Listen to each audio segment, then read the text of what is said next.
In this video, I'm going to show you how you can easily turn on or off that Samsung keyboard sound on Samsung Galaxy S23.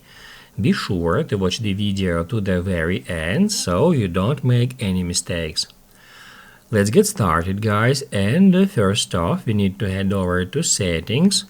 To do that, just swipe down on your home screen and then tap at that gear. On Settings, get into Sounds and Vibration. That's where you can easily find System Sound. And on that screen we can easily find Samsung keyboard. By turning it off, we can toggle off sound on our Samsung keyboard. And also in here we can turn it off, but we can reduce the volume level of system sounds in that way by dragging this slider.